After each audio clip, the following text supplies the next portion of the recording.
semua kelompok 7 udah ready? Atau belum?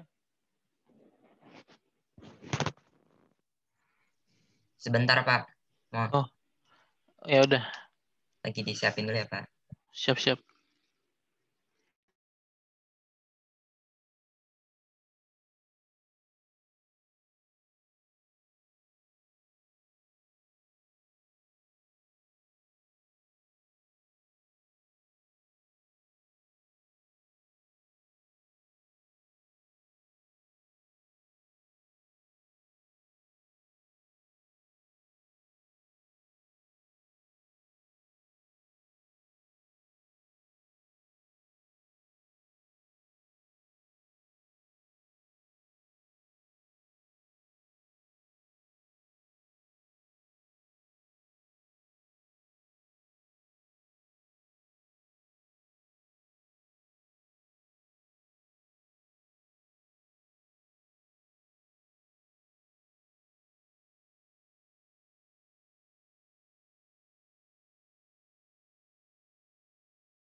Baiklah, Assalamualaikum warahmatullahi wabarakatuh.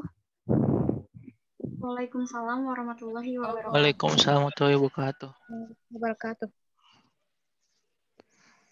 Oke, pada hari ini,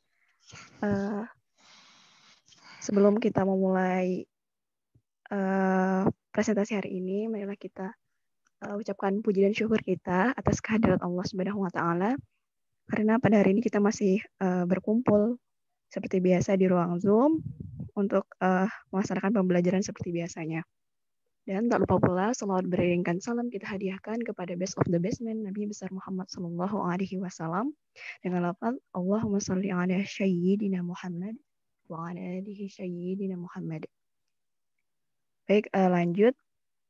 Pada materi kali ini kita dari kelompok 7 yang beranggotakan yang pertama Muhammad Reza Pahlevi, yang kedua Zulfa Malika Mana, saya sendiri, yang ketiga Aditya Duta Ramadan.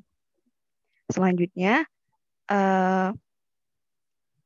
pemaparan selanjutnya akan disampaikan oleh Aditya Duta Ramadan. Kepada Aditya, kami persilakan. Konvergensi media secara umum didefinisikan sebagai penggabungan media massa dengan teknologi digital yang berkembang saat ini.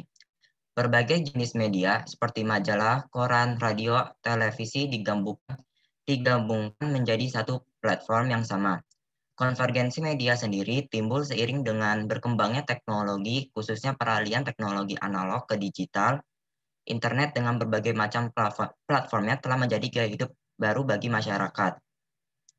Gerakan konvergensi media tumbuh secara khusus dari munculnya internet dan digitalisasi informasi. Konvergensi media ini menyatukan 3C, yaitu computing atau memasukkan data melalui komputer, communication atau komunikasi, dan konten atau materi isi. Teori konvergensi media yang diteliti oleh Henry Jenkins pada tahun 2006 menyatakan bahwa konvergensi media merupakan proses yang terjadi sesuai dengan perkembangan budaya masyarakat.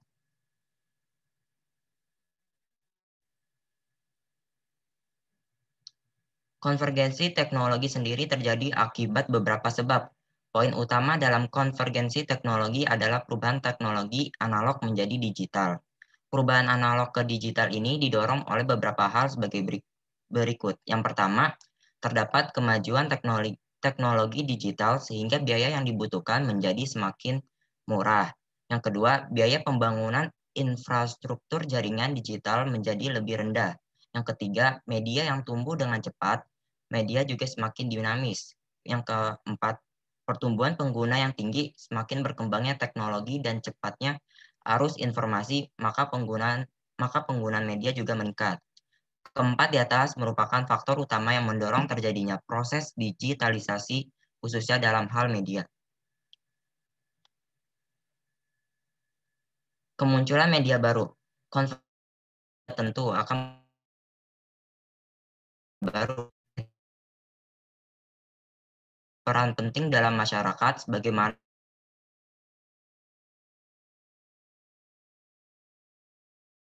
di koran maupun majalah pasti dengan perkembangan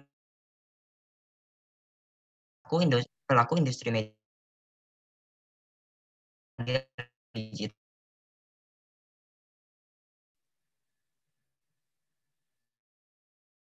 Yang digunakan adalah aplikasi pada smartphone maupun tablet.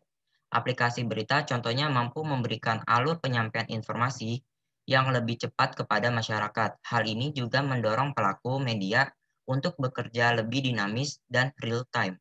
Dengan kemudahan akses berita, masyarakat pastinya menuntut update berita yang lebih cepat sesuai dengan perkembangan di lapangan. Hal inilah yang sering disebut dengan jurnalisme online. Media baru berjenis online seringkali mampu memberikan berita yang cepat namun kurang akurat karena tuntunan waktu fungsi editor menjadi minim pada media baru ini. Pengaruh konvergensi media. Yang pertama itu meningkatkan akses informasi. Dengan adanya platform online, masyarakat kini lebih mudah untuk mengakses berita dan konten lainnya dengan jaringan internet. Hal ini sangat berguna bagi mereka yang sulit mendapat media cetak, saluran TV, ataupun radio karena terkendala letak geografis. Yang kedua, membuat pilihan yang beragam. Konvergensi media juga mendorong adanya media baru dan konten yang lebih beragam. Hal ini memberikan keleluasan pengguna dalam mengakses informasi menggunakan platform yang mereka sukai. Yang ketiga, penyampaian informasi yang lebih cepat dan real-time. Yang keempat, meningkatkan peluang kerja di bidang teknologi informasi, meningkatkan kemudahan akses konten dan informasi. Dengan adanya konvergensi media, masyarakat mampu mendapat lebih dari satu jenis konten dari satu media yang sama. Yang kelima, komunikasi interaktif. Dengan adanya konvergensi media, pengguna bisa semakin aktif memberikan komentar dan saran terhadap informasi dan konten yang diberikan. Meski memiliki banyak kelebihan, konvergensi media juga memiliki beberapa dampak negatif sebagai berikut. Yang pertama itu penurunan industri media cetak. Dengan adanya media online yang aksesnya lebih mudah, media cetak seperti koran atau majalah mulai ditinggalkan pelanggannya. Kehilangan pekerjaan merujuk pada poin pertama, penurunan industri media cetak dapat berdampak pada hilangnya pekerjaan orang-orang di media cetak. Yang kedua itu ada ketergantungan pada teknologi digital. Adanya konvergensi media juga mengubah gaya hidup masyarakat menjadi semakin bergantung pada gadget. Mudahnya akses informasi berpeluang menjadi pengguna semakin malas. Contoh konvergensi media. Terdapat banyak contoh konvergensi media yang terjadi baik di dunia internasional maupun di Indonesia. Berikut adalah contoh konvergensi media yang cukup populer, yaitu Kompas. Kompas merupakan salah satu media yang paling berpengaruh di Indonesia. Sebelumnya, Kompas hadir dalam bentuk media cetak berupa koran yang terbit harian. Seiring dengan perkembangan teknologi, Kompas melakukan konvergensi media dengan meluncurkan portal berita kompas.com. Portal ini memberikan berita yang lebih cepat, real-time, dan beragam. Para pembaca Kompas yang sebelumnya harus membeli koran kini dapat mengakses informasi melalui internet. Koran berita yang ditampilkan pun menjadi lebih beragam untuk menyasar pasar yang lebih luas. Selain portal berita, Kompas juga menyediakan versi digital dari koran Kompas berupa e-paper Kompas. Hal ini memungkinkan pelanggan harian koran Kompas untuk tetap bisa mengakses berita melalui laptop, smartphone, tablet, dan gadget lainnya.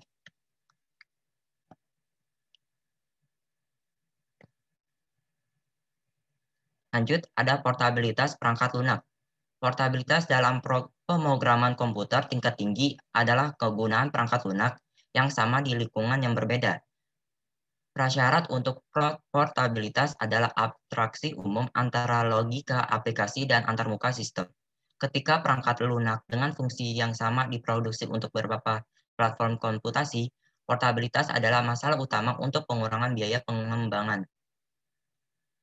Strategi untuk portabilitas itu melibatkan yang pertama itu mentransfer file program yang diinstal ke komputer lain dengan arsitektur yang pada dasarnya sama. Yang kedua, menginstal ulang program dari file distribusi di komputer lain yang pada dasarnya memiliki arsitektur yang sama. Yang ketiga, membangun program yang dapat dieksekusi untuk platform berbeda dari kode sumber. Inilah yang biasanya dipahami dengan porting.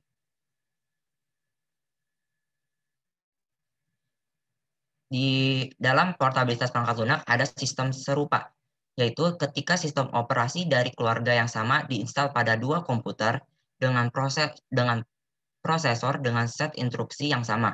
Seringkali dimungkinkan untuk mentransfer file yang mengimplementasikan file program di antara mereka. Dalam kasus yang paling sederhana, file dapat disalin dari satu mesin ke mesin lainnya. Namun, dalam banyak kasus, perangkat lunak diinstal pada komputer dengan cara yang bergantung pada perangkat keras, perangkat lunak, dan pengaturan terperinci dengan driver perangkat untuk perangkat tertentu, menggunakan sistem operasi yang diinstal dan komponen perangkat lunak pendukung dan menggunakan drive atau direktori yang berbeda.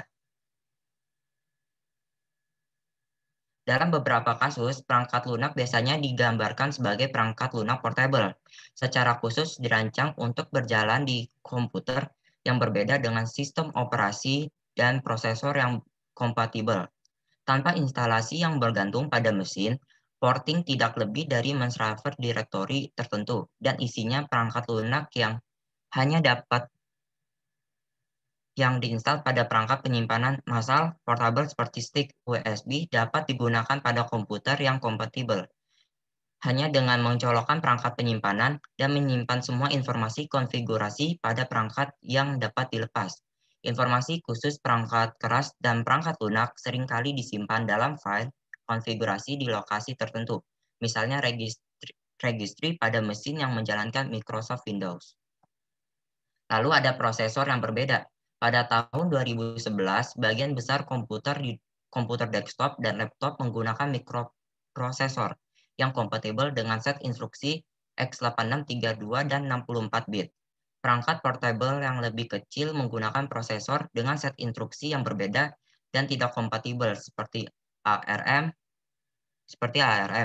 Perbedaan antara perangkat yang lebih besar dan yang lebih kecil sedemikian rupa sehingga pengoperasian perangkat lunak yang terperinci berbeda. Sebuah aplikasi yang dirancang untuk ditampilkan dengan sesuai di layar besar tidak bisa begitu saja diporting ke smartphone berukuran saku. Aplikasi web harus hingga portabilitas dapat dicapai dengan menggunakan teknik pemrograman web, menulis dalam JavaScript. Program semacam itu dapat berjalan di browser web umum. Aplikasi web semacam itu harus untuk alasan keamanan memiliki kendali terbatas atas komputer host, terutama terkait dengan membaca dan menulis file. Selanjutnya saya kembalikan oleh moderator. Baik, terima kasih kepada Adit. Selanjutnya penjelasannya dijelaskan oleh Kak Reza. Kepada Kak Reza kami persilahkan. Baik, terima kasih sebelumnya Kak Adit telah menyampaikan penjabarannya. Saya akan melanjutkan penjabaran materi selanjutnya.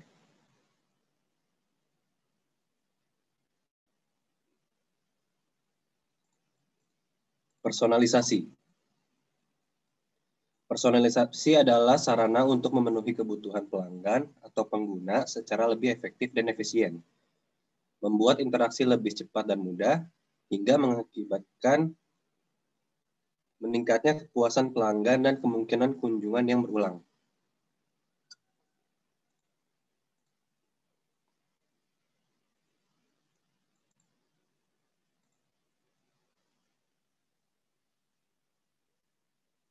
Slide-nya Kak Zulfa.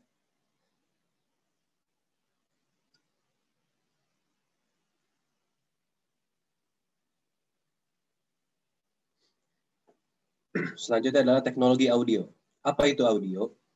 Audio, suara atau bunyi adalah sesuatu yang diterima oleh indera pendengar yang merupakan getaran yang dihasilkan oleh sesuatu benda akibat dari gerakan atau gesekan yang mana akan diterima oleh makhluk sebagai suatu gelombang suara oleh sistem indera pendengarannya. Audio berarti suara yang terdengar oleh telinga manusia yang frekuensinya antara 20 Hz sampai dengan 20 kHz. Suara menjadi bagian penting dari multimedia, terutama untuk percakapan dan musik. Secara fisik, suara adalah tekanan yang bervariasi berbentuk gelombang dan merambat pada medium elastik seperti udara. Karakteristik suara ditentukan oleh amplitudo dalam satuan desibel, atau disingkat dB. Frekuensi getaran dalam satuan Hertz, atau disingkat Hz, dan durasinya dalam satuan detik. Audio digital diperoleh melalui konversi suara asli atau analog ke digital yang dilakukan oleh peralatan ADC, yaitu analog to digital converter, kemudian direkam ke disk. Ketika suara digital ini akan dimainkan, maka suara digital ini harus dikembalikan ke bentuk suara analog lagi melalui peralatan DAC atau digital to analog converter, sehingga bisa terdengar lewat loudspeaker.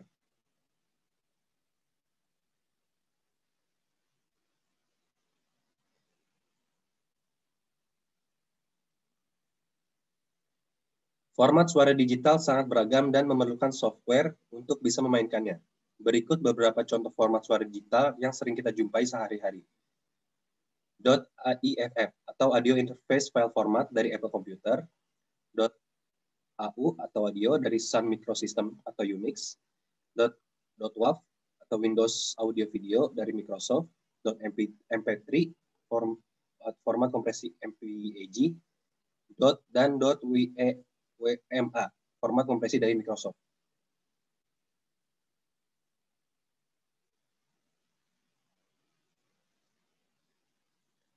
Proses konversi edisi melalui teknik yang biasa disebut sebagai PCM atau Pulse Code Modulation, di mana suara disampling beberapa kali dalam 1 detik. Selama durasi suara, kemudian hasil sampling didigitalkan melalui pengkodean biner. Sampling pengkodean biner dari level suara. Agar diperoleh suara digital yang bagus, maka suara analog harus disampling sekitar 2 kali lipat frekuensinya. Karena frekuensi tertinggi suara sekitar 20 kHz, maka sampling yang terbaik haruslah minimal 44.100 sampel per detik.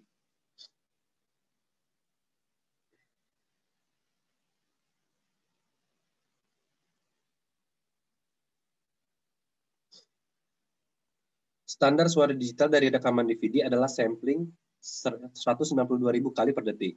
Kualitas dari suara bergantung pada sampling yang dilakukan.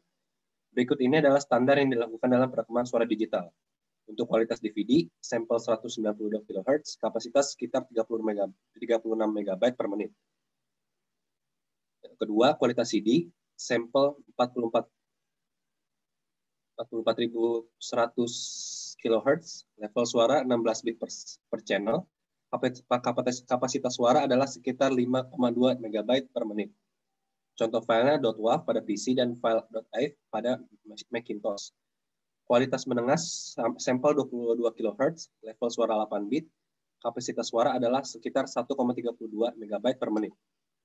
Kualitas rendah sampel 11 kHz, level suara 8 bit, kapasitas suara adalah 660 KB per menit. Kualitas sangat rendah atau kualitas telepon, sampel 8 kHz, yaitu level suara 8. Kenyataan yang dihadapi adalah semakin bagus kualitas suara, maka semakin besar kapasitas penyimpanan yang diperlukan. Untuk keperluan internet dan penghematan space hard disk, maka file suara digital biasanya dikompres. File kompresi suara yang populer adalah kompresi MPEG atau MP3, yang bisa mengurangi kapasitas suara hingga 1/12 aslinya. Berbagai perangkat lunak audio telah tersedia dan dapat diperoleh dari internet dan sumber lainnya. Misalnya, CDEX adalah aplikasi untuk melakukan konversi lagu analog menjadi digital, bahkan kompresi ke MP3. Yang kedua adalah Real Audio, adalah aplikasi untuk mendownload sambil memainkan audio streaming, file-file audio dari situs di internet.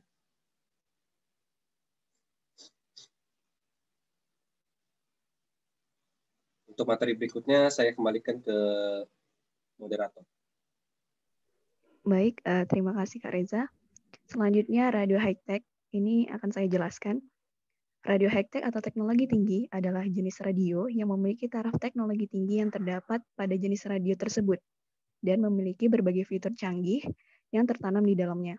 Kebanyakan jenis radio seperti ini di zaman sekarang sudah mampu memutar audio seperti musik dan semacamnya seperti wireless atau tanpa kabel, dibantu dengan menggunakan teknologi yang bernama Bluetooth. Contoh radio high-tech ini adalah seperti speaker Bluetooth, headset Bluetooth, ataupun headphone Bluetooth.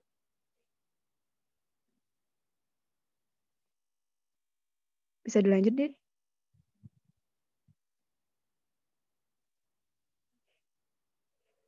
Selanjutnya, kamera digital.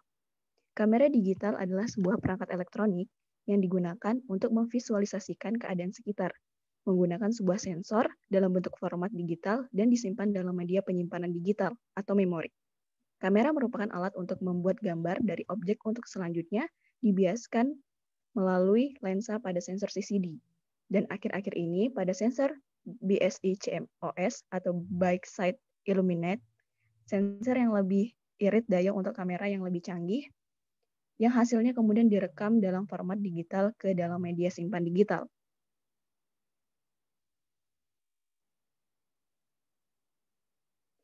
Selanjutnya, komponen-komponen utama pada kamera digital. Yang pertama itu ada sensor kamera, Yang kedua ada layar LED. Ketiga ada media penyimpanan.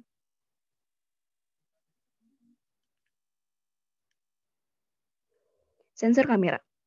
Sensor kamera adalah sensor penangkap gambar yang dikenal juga sebagai CCD atau Charge Coupled Device dan CMOS, Complementary Metal Oxide Semiconductor, dan yang terbaru BSI CMOS, yang terdiri dari jutaan piksel atau MP megapiksel lebih.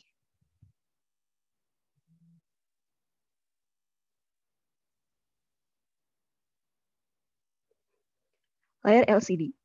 Layar LCD atau LCD display adalah layar pada belakang kamera digital yang bermanfaat untuk melihat setting kamera dan seperti apa bidikan yang akan ditangkap oleh sensor kamera.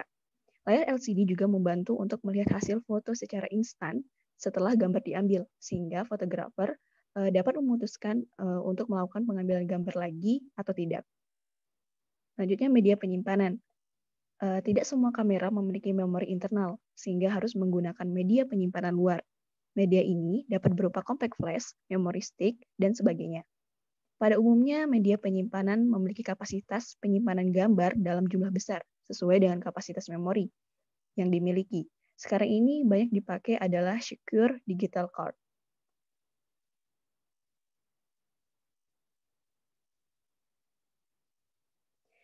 Baiklah, mungkin itu saja pemaparan materi dari kelompok kami. Jika ada salah kata kami mohon maaf, dan jika ada pertanyaan bisa ditanyakan. Terima kasih. Wassalamualaikum warahmatullahi wabarakatuh. Waalaikumsalam warahmatullahi wabarakatuh. Ini saya paling yang di awal sih, yang tentang apa, agak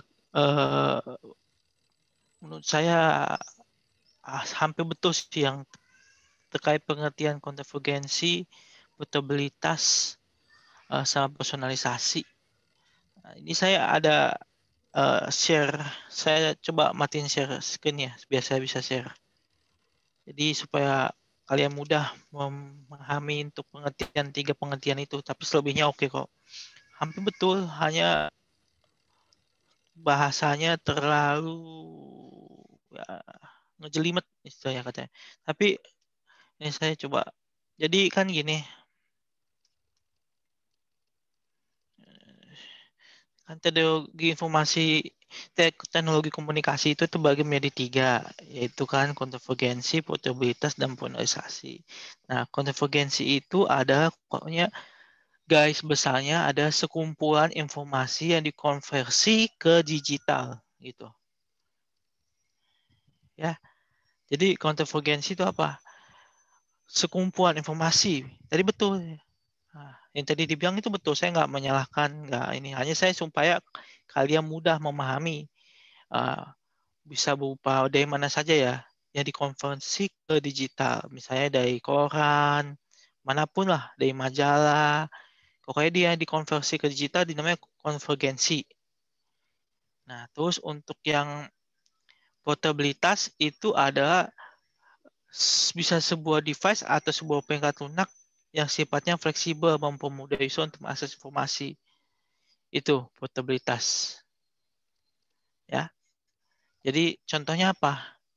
Teknologi komunikasi yang sifatnya portabilitas, handphone, smartphone, iPad. Nah, gitu. Nah, yang ketiga personalisasi. Nah, personalisasi ini sebenarnya hampir mirip dengan apa namanya sih portabilitas. Hanya ini dia itu untuk jadi sebuah informasi yang hanya misalnya katakanlah kayak gini, saya tergabung di dalam sebuah grup komunitas. Nah, terus informasi komunikasinya itu cuma di komunitas itu. Nah, gitu. Jadi sifatnya personalisasi, nggak bisa ke publik. Nah, contoh, jadi lebih ke situ sih. Nah, contohnya yaitu kalau misalnya kalian pernah ikut komunitas, misalnya komunitas Linux, nah informasinya tentang ya di komunitas Linux itu doang. Gitu. Nah, dia kan dia bisa bikin teknologinya, dia bisa bikin chat group, bisa WhatsApp group juga bisa dia bikin. Gitu. Jadi seperti itulah. Itu aja, selebihnya sih oke. Saya cuma nambahin dikit. Oke, ada yang mau bertanya lagi? Teman-teman dari kelompok yang lain mau bertanya kelompok 7, silakan. Yang bertanya, Pak. Ya. Namanya siapa? Assalamualaikum warahmatullahi Coba wabarakatuh. di-share lagi. Ya apa? Mau tanya apa? Selesai Pak, share screen dulu. Oh, mau share screen? Iya, dari kelompok itu. Oh, mau bertanya ke kelompok 7? Iya, Pak. Oh ya udah, saya di share screen aja kelompok 7. Baik, Assalamualaikum warahmatullahi wabarakatuh. Waalaikumsalam warahmatullahi wabarakatuh.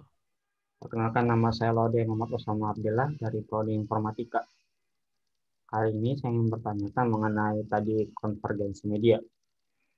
Di era sekarang ini, di mana teknologi makin canggih dan di semua tempat di belahan Indonesia itu memakai teknologi. Yang ingin saya tanyakan itu, bagaimana pandangan Anda secara pribadi di desa-desa yang baru mengenal teknologi dan tiba-tiba mendapatkan teknologi itu, media konvergensi media secara online saat ini, apa dampaknya bagi masyarakat desa di sana? Sekian, terima kasih. Oke.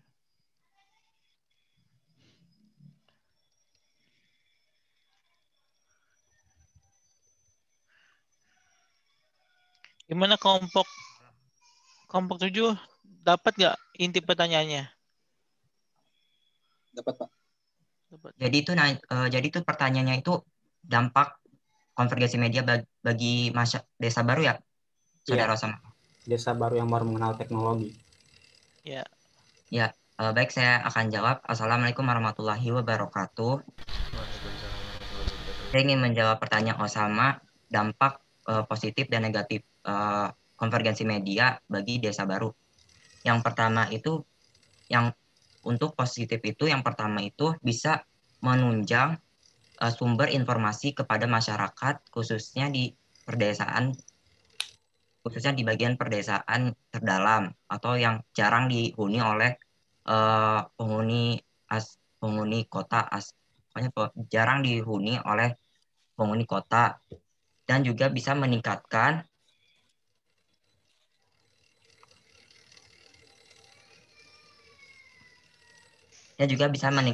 akses informasi. Misalkan contohnya itu kayak masyarakat bisa lebih mudah untuk mengakses berita dan konten lainnya dengan jaringan internet. Nah, kalau menurut saya negatifnya itu, kendalanya itu mungkin dari jaringan internet yang kurang mendukung karena kurangnya pendirian tower-tower internet gitu di pedesaan baru, dan juga kedua itu kurang minimnya penggunaan gadget di kalangan desa baru itu. Gimana, Osama? Terima kasih atas jawabannya, Kak Adit. Sangat membantu. Sama-sama.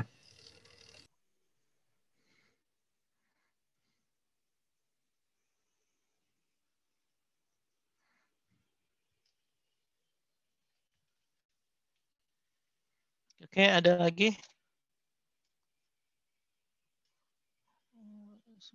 Sebentar.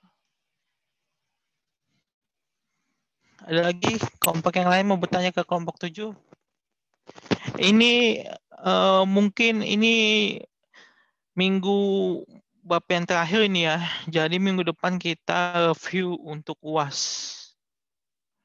Jadi kalau kalian mau poin buat saya tambahin nanti buat nilai UAS kalian, ya momennya sekarang.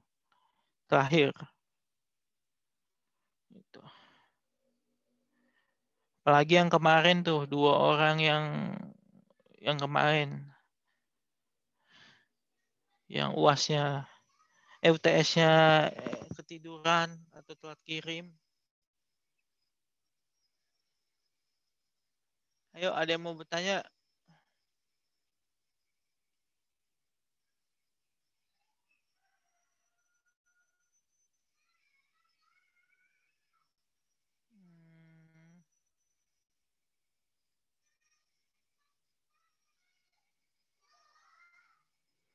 Ada yang mau tanya? Kalau enggak saya mau tanya. Boleh satu kali lagi, Pak? Ya nggak apa-apa, tanya lagi. Kamu tadi saya tambahin poinnya 1. Kalau kamu nanya 2 ya saya tambahin poinnya 1 lagi. Jadi kamu Ya, yang Pak. 2. Yang ingin saya tanyakan itu di bagian kamera digital. Nah, ya nggak apa-apa. Open discussion. Silakan.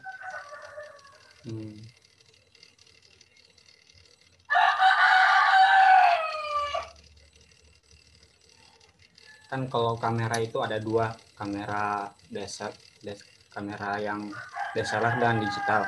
Nah, cara kerja kamera DSLR dia itu masuknya berkas bayangan, terus terpantulnya ke atas dan terhentinya waktu dan tertangkap waktu.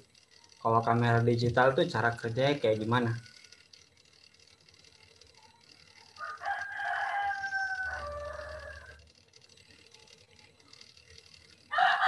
Cara kerja kamera digital.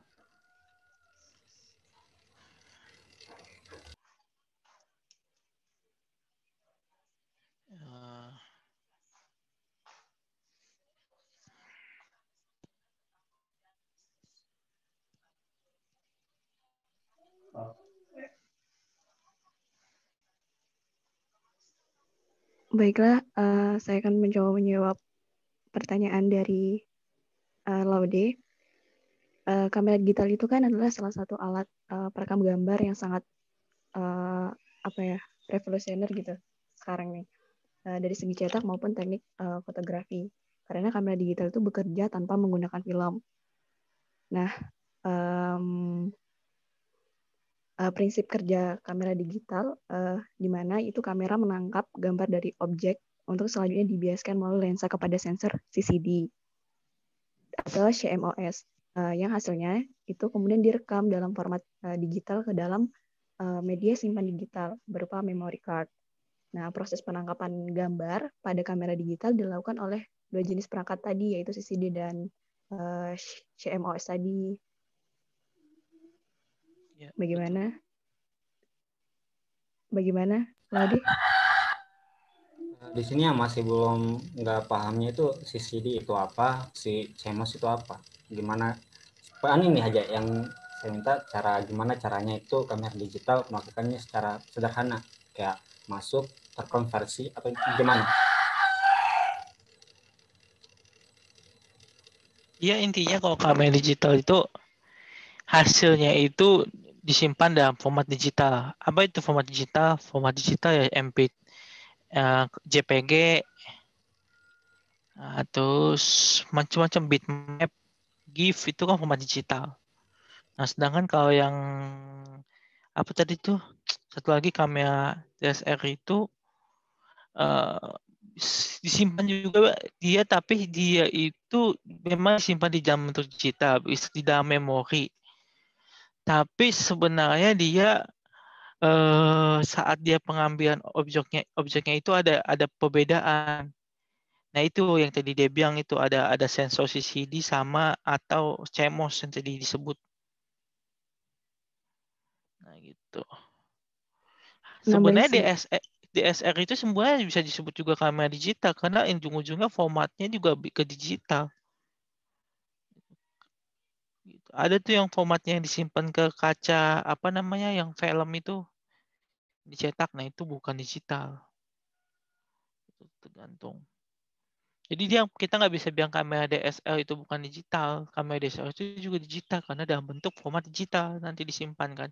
Nah kecuali kamu bandingkan sama satu kamera lagi yang kita waktu dulu pas beli filmnya tuh apa itu namanya itu seperti Polaroid itu bukan? Polaroid itu juga bukan kamera digital karena dia tidak menyimpan hasilnya itu di dalam bentuk digital gitu.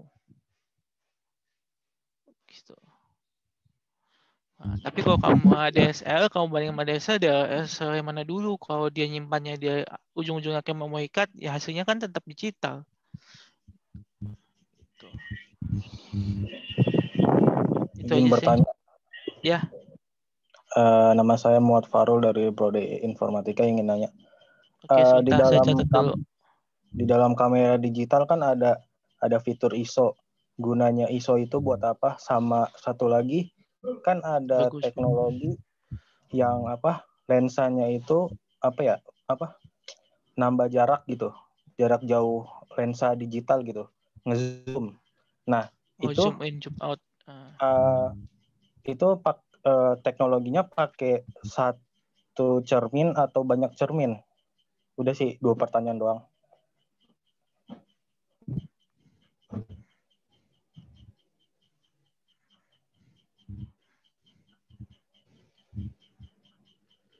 Oke. Atau ada kelompok lain yang mau jawab pertanyaan dari Muhammad Farul? Nggak apa-apa.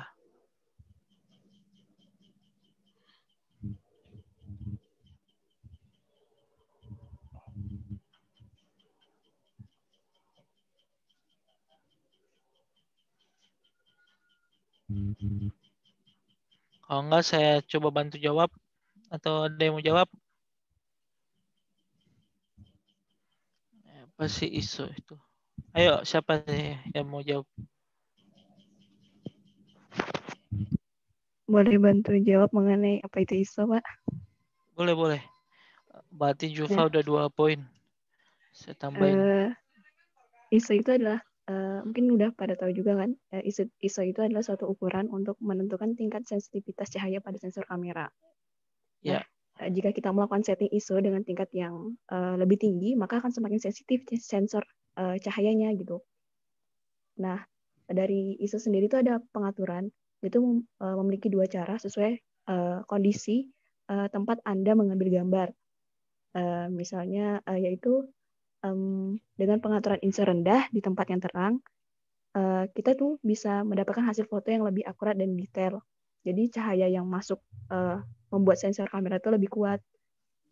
Namun jika kita tuh ngambil gambarnya di tempat yang rendah cahaya atau minim cahaya, nah ISO tingkat tinggi itu menjadi lebih kita gunain gitu, lebih guna. Dengan adanya ISO tinggi, kita juga bisa mendapatkan foto dengan hasil yang lebih detail, meski di tempat yang kondisinya minim cahaya. Mungkin itu aja, betul. Pak. Betul. Gitu. Makanya kalau ISO itu kalau di kamera atau di handphone yang mahal itu udah auto tune.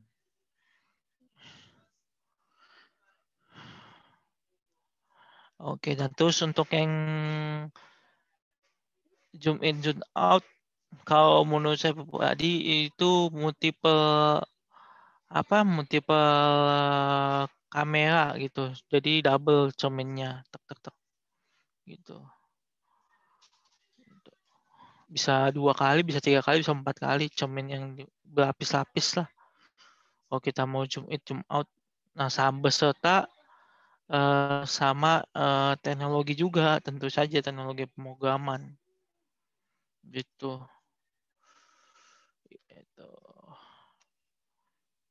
Itu sih. Muhammad Farul, nggak ada lagi. Ada lagi yang mau bertanya? Pak, saya mau bertanya, Pak. Ya, nama kamu siapa? Wahyu Kurniawan Gultom, Pak, dari Prodi Informatika.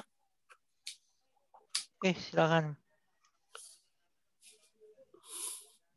Apa akibat atau hasil yang diperoleh dari hasil konvergensi dan apa dampak konvergensi media terhadap kehidupan manusia? Oke, bagus. Ayo, kelompok 7 atau yang teman-teman yang lain yang belum bertanya maupun yang menjawab, silakan. Tadi Kak Gultom pertanyaannya bisa diulang. Apa akibat atau hasil yang diperoleh dari hasil konvergensi dan apa dampak konvergensi media terhadap kehidupan manusia? Oke, di sini saya bantu jawab ya, Kak Gultom. Jadi hasil konvergensi media atau penyebaran media itu pertama orang-orang jadi lebih tahu tentang suatu informasi secara real time ya, Kak Gultom. Jadi misalnya ketika terjadi suatu bencana di suatu tempat, dan ketika berita itu diliput secara live, secara langsung, itu informasinya langsung sampai ke penonton secara real time dengan bantuan alat-alat multimedia di zaman sekarang seperti internet, kamera-kamera yang sudah canggih, Jadi hasilnya itu penyebaran informasi lebih akurat dan lebih cepat. Untuk dampaknya sendiri ya balik lagi ke penjelasan awal saya tadi, orang-orang jadi lebih tahu informasi secara lengkap dengan cepat tanpa adanya hambatan waktu kali ini. Jadi penyebaran informasinya juga lebih luas, bahkan bisa sampai tingkat internasional, bisa sampai ke luar negeri. Begitu, Kang Tutom. Apa sudah jelas, Kang Tutom? Oh, oke Bang, berarti dampaknya itu mengenai kebaikan itu ya? Ya, kebaikan. Oke, terima kasih Bang. Sama-sama, Kang Tutom. Nah, terus dampak buruknya itu ya ini, jadi orang-orang ya otomatis kan semakin sedikit dan terkuras. Ya, pendapatannya juga gitu sih. Oke, ada yang bertanya lagi? Pak, izin bertanya. Ya, nama kamu siapa? Assalamualaikum warahmatullahi wabarakatuh. Waalaikumsalam. Saya Putri Adinda Putri Zahra dari Prodi Sistem Informasi. Saya ingin bertanya, tantangan dan kendala seperti apa dalam konversi media pada industri media? Terima kasih. Bagus juga tuh pertanyaan tuh. Tantangan dan kendalanya seperti apa? Tantangan dan kendalanya seperti apa? Nah, itu. Ada yang mau jawab? Kalau menurut saya sih tantangannya ya karena sekarang informasi banyak yang hoax, ya kita sebelum membuat digital information, kita harus pastikan sumbernya itu valid. Itu sih tantangan dan kendalanya. Kalau menurut saya. Tapi kalau ada teman-teman yang mau menambahkan, silakan.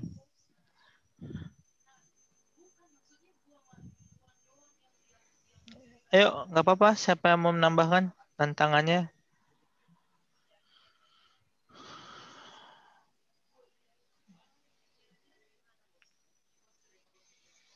Izin bertanya.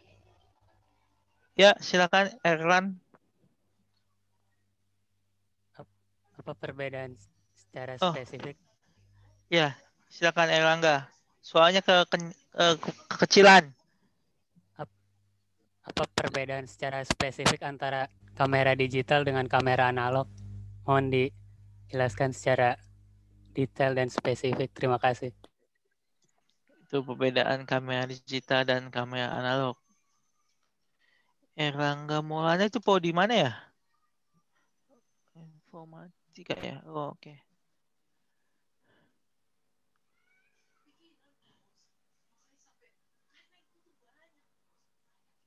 Ya, ada lagi. Menjawab coba. Perbedaan kamera digital dan kamera analog.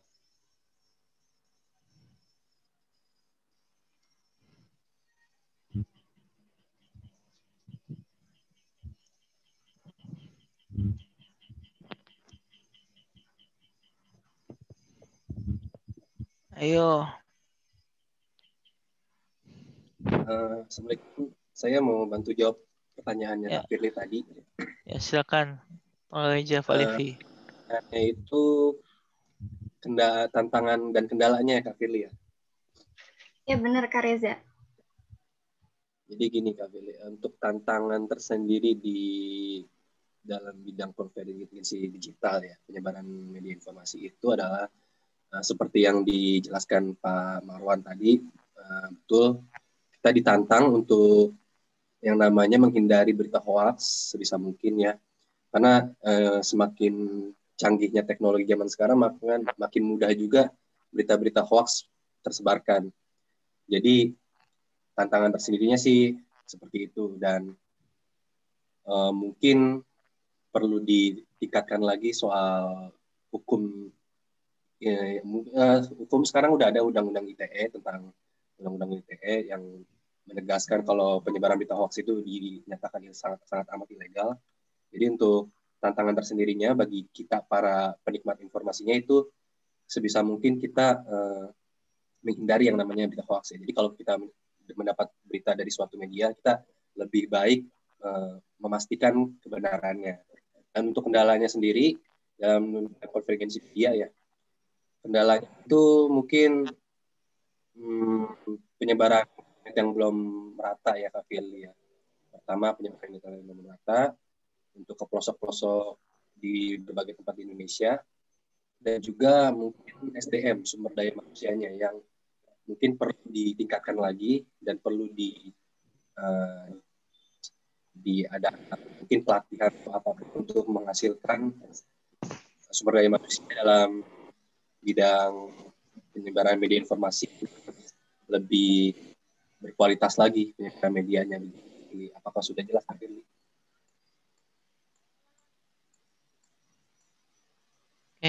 Tuh. Ya, ada lagi yang mau menjawab pertanyaan tadi dari Erlangga tuh. Baik Pak, boleh saya bantu jawab?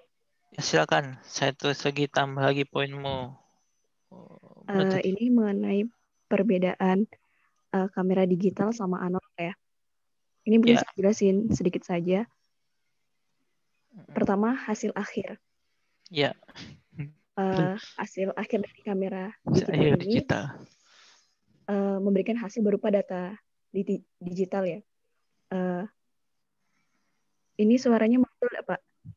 Ya, kedengaran. Lanjut. Nah, sesaat setelah kita memotret, itu kan gambar udah didapat. Nah, data ini biasanya disimpan dalam memory card yang mampu menampung banyak gambar. Nah, data digital juga dapat dengan mudah diakses melalui kamera yang kemudian dipindahkan ke perangkat digital lainnya. Nah, sedangkan kalau kamera analog, dia tidak langsung memberikan hasil akhir setelah pemotretan, di mana citra yang yang ditangkap lensa itu tersimpan sebagai gambar laten di lembaran. Jadi perlu proses development yang menggunakan cairan kimia pada film yang dikenal dengan istilah kita bilangnya apa ya, cuci ya mungkin. Ya, dicuci. Kemudian diperbesar sesuai kebutuhan dan dicetak di kertas film. Nah, kalau biasanya itu kan ada roll film ya, yang hanya dapat menampung sedikit foto. Nah, itu ya. Atau sekitar 36 frame yang tidak dapat dihapus. Yang kedua ada proses editing. Nah, kalau proses editing ini memanipulasi gambar yang dihasilkan dari kamera digital. Biasanya menggunakan aplikasi editing pada perangkat digital. Ada aplikasi yang kita sering sebut Adobe Photoshop ya, yang sering digunakan untuk memanipulasi gambar dari perangkat komputer. Tapi seiring perkembangan zaman juga, kita bisa manipulasinya dengan website ataupun dengan aplikasi smartphone. Nah, jadi kalau yang analog, manipulasi gambar dari kamera analog ini terletak pada saat pencuciannya. Jadi penggunaan berbagai cairan kimia dan teknik pencucian dapat menghasilkan efek-efek tertentu yang kita inginkan gitu. Terus yang ketiga ada dynamic range yang merupakan rentang yang menggambar titik paling terang ke paling gelap yang mampu ditangkap sensor kamera atau film. Semakin tinggi dynamic range berarti semakin baik sensor kamera dalam menangkap detail foto di area terang pada gelap. Dan sensor digital ini berkembang pesat melampaui kemampuan kamera film, karena pada kamera digital biasanya ditemukan mode HDR yang merupakan singkatan dari High Dynamic Range. Ya, fungsinya itu mengambil beberapa foto dengan tingkat exposure cahaya yang berbeda, yang kemudian digabungkan dalam satu frame. Yang keempat ada sensitivitas cahaya, di mana standar yang digunakan untuk mengukur sensitivitas cahaya itu kan tadi udah disebutin ya, ISO. Pada kamera digital, tingkat sensitivitas ini dapat diubah-ubah sesuai keinginan dengan menekan tombol tertentu di kamera tersebut. Nah, sensor kamera digital itu punya juga rentang sensitivitas maksimum hingga ratusan ribu. Kalau pada kamera analog, tingkat sensitivitasnya tidak bisa diubah melalui kamera. Cara untuk mengubahnya adalah mengganti roll film yang digunakan, di mana masing-masing roll film sudah memiliki tingkat sensitivitas sendiri yang tidak bisa berubah. Nah, sensitivitas film modern itu berada di kisaran ISO 50 hingga 3200. Jadi semakin tinggi sensitivitas, semakin peka sensor atau film terhadap cahaya yang mendukung pemotretan dalam kondisi minim cahaya. Mungkin itu sedikit aja yang dapat saya jelaskan mengenai perbedaan kamera digital dan kamera analog. Terima kasih. Ya, betul. Makasih Jufa. Baik. Terima kasih banyak penjelasannya. Kalau izin menambahkan. Ya, silakan Muhammad Faus. Saya tambahin lagi poin kamu. Muhammad Faus. Secara fisik itu beda. Kalau kamera analog itu kan itu dia nggak menggunakan baterai. Dia menggunakan kayak like meter gitu di sebelah kiri roll filmnya. Sama dia nggak menggunakan ini si LCD.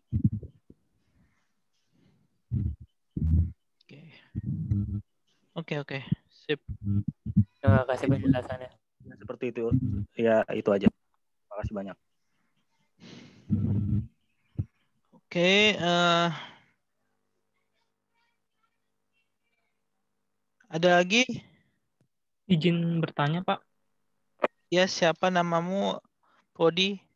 Erlan Ingkiriwang dari Prodi Informatika. Sebentar.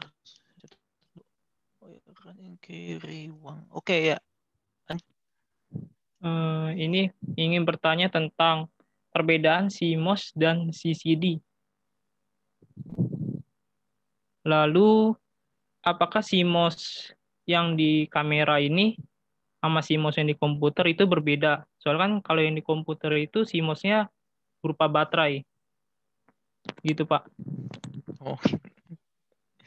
Ya.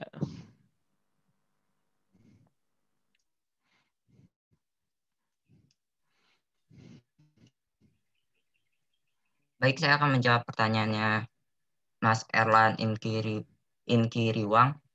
Itu CCD atau Charge Coupled Device atau CMOS, Complementary Metal Oxide Semiconductor, itu berfungsinya sama, yaitu mengubah cahaya menjadi elektron. Perbedaannya itu, yang pertama itu sensor CCD seperti yang disebutkan di atas itu, yang di presentasi itu, kualitasnya tinggi, gambarnya low noise. Sensor CMOS lebih besar kemungkinan untuk noise. Sensitif CMOS lebih rendah karena setiap pixel terdapat beberapa transistor yang saling berdekatan. Banyak foton mengenai transistor dibandingkan dioda foto. Sensor CMOS menggunakan sumber daya listrik yang lebih kecil. Sensor CCD menggunakan listrik yang lebih besar, kurang lebih 100 kali lebih besar dibandingkan sensor CMOS. Chip CMOS dapat difabrikasi dengan cara produksi mikroprosesor yang umum sehingga lebih murah dibandingkan sensor CCD. Terus sensor CCD telah diproduksi massal dalam jangka waktu yang lama sehingga lebih matang, kualitasnya lebih tinggi dan pikselnya.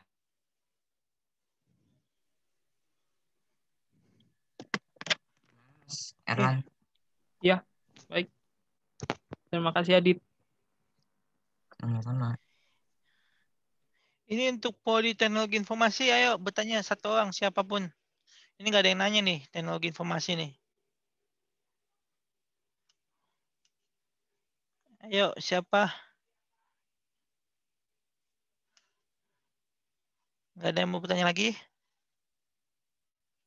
Ini saya coba share aja di chat ya. Yang tadi saya bikin rangkuman. Yang bab 15 ini. Ntar saya share deh sekarang deh. Ayo, ada yang mau bertanya? Saya sebentar dulu. Pak, boleh bertanya, Pak? Ya, siapa namamu? Grasberg nomor Pak dari Informatika. Siapa? Grasberg Pak dari Informatika. Oke. Silakan Grasberg. Apa perbedaan media online berita dengan media online hiburan seperti Hipway, Brilio, Reverb Nation atau Billboard? Apakah membuat portal informasi seperti ini harus menggunakan legalitas? Oke, bagus pertanyaannya.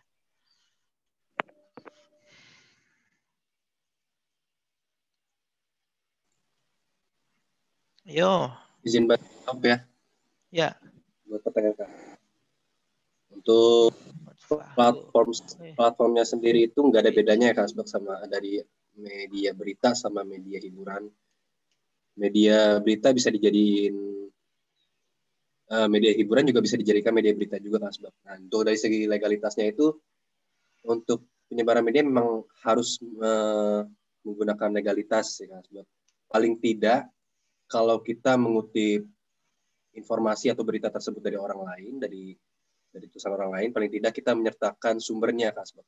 Seperti itu. Agar legal. Sudah terjawab belum Kak Asbak? Ya. Oke, thank you. Sama-sama.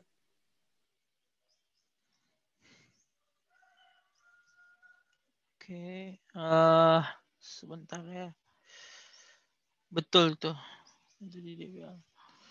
Jadi yang kayak di billboard itu juga paling betul Hamdi bilang sama si Fajri betul, hanya kalau kayak media berita katakanlah di detik.com, kompas.com kan informasinya kan panjang tuh, detail.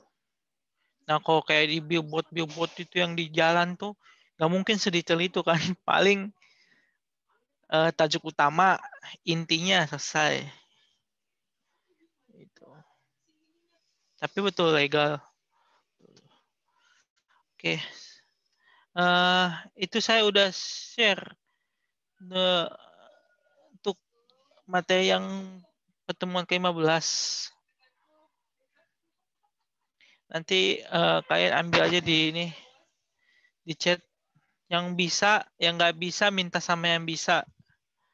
Yang bisa ngambil minta sama yang nggak bisa ya. Nanti saya share juga sih di WhatsApp group paling. Kayak gitu. Terus untuk ujian itu di minggu pertama kalau nggak saya. Ntar saya coba tanya lagi deh. Yang pasti minggu depan kita apa namanya? Oh iya, review dari bab 1 sampai bab 15. Terus di situ nanti kita juga di minggu depan kita juga nanti sepakat kita mau ujian sesuai tanggal yang ditentukan oleh kampus ITTS, apa kita umbukan kita mau tanggal berapa. Gitu. Oke. Terus saya mau absen dulu. Oke. Kamelia Mardia, Sistem Informasi. Hadir, Pak. Oke. Sebentar. Oke, terus Intan Nasari.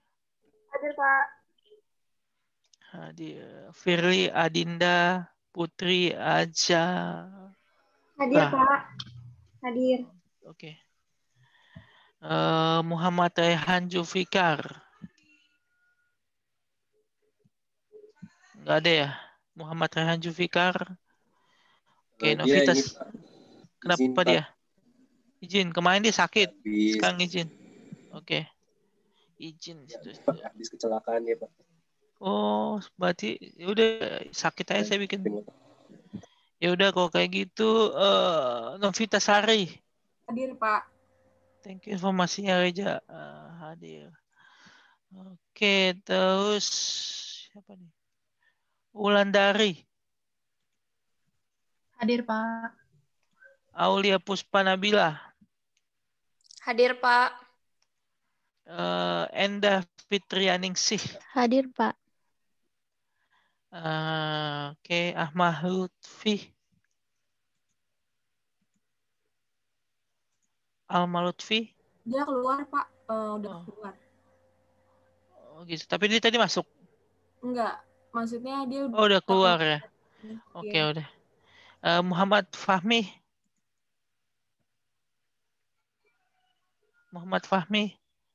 Nggak ada ya. Oke. Ahmad Baharu. Hadir, Pak. Hadir. Terus Nana Irmanto. Hadir, Pak. Sebentar. Hadir. Muhammad Gazi. Hadir, Pak. Oke, Leonardo Immanuel Jaira. Hadir, Pak. Aduh, sebentar.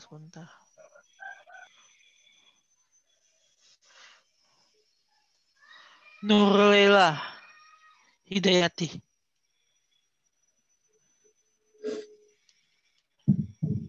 Nurlela Hidayati? Nggak ada. Oke. Saya lanjut ke Podi Informatik. Kak Erlangga Maulana. Hadir, Pak. Hadir. Oke. Ilyo Riansyah. Hadir, Pak. Iyo, diam aja. Kenapa nggak nanya nih? Gasbek. Hadir. Katika Widari Budiman. Hadir, Pak. Oke, Muhammad Fahrul. Ada, Pak. Ada. Oke, Dimas Saiful Aziz. Dimas Saiful Aziz. Bang Tayan, Bun. Enggak ada ya? Oke, Laude Muhammad. Hadir. Itu ada Pak Dimas, Pak. Oh, ada ya? Si Dimas ya? Ada itu, Pak. Oke. Riga Audirian Pratama. Riga. Nggak ada. Oke, Wahyu Kurniawan Gultom ada. Erlan Inkriwang ada. Julfa Malika Amana ada. Aditya Duta Ramadan ada. Nurdiana Kamelia. Nggak ada. Kayaknya keluar ya, Pak. Keluar. Muhammad Sudi Andriano nggak ada juga. Muhammad Reza Palevi ada tadi ya. Oke. Saya rasa untuk minggu ini cukup sampai ketemu di minggu depan. Hanya minggu depan sih yang paling kalian mau saya sih minggu depan kalian siapin kertas buat kalian tulis. Jadi saya untuk kisi-kisinya saya nanti nggak tulis, maksudnya saya nggak tulis di PPT kisi-kisinya, enak banget. Jadi saya cuma ngomong, ya saya cuma ngomong secara verbal. Saya bilang materi ini yang keluar, materi ini yang keluar. Nah, kalian tinggal nyatet tuh. Jadi saya nggak bakal ngulang lagi. Saya katakan di bab 1 saya sebut apa gitu misalnya kan saya mau bikin si soal ujiannya sih minggu ini sih nanti saya bikin. Nanti misalnya saya sebut, nah kalian tulis langsung, jangan berharap saya bakal kasih PPT ya. Gitu. Saya bakal buat PPT rangkuman sih memang sih, tapi itu bukan berarti nanti soalnya di sana enggak. Nanti soalnya itu bakal saya ucapkan secara verbal. Makanya saya bilang siapkan pulpen sama kertas. Gitu. Oke, akhir kata Waalaikumsalam warahmatullahi wabarakatuh. Waalaikumsalam warahmatullahi wabarakatuh. Waalaikumsalam warahmatullahi wabarakatuh. Terima kasih, Pak. Pak. Terima kasih, Pak. Terima kasih, Pak. Ya.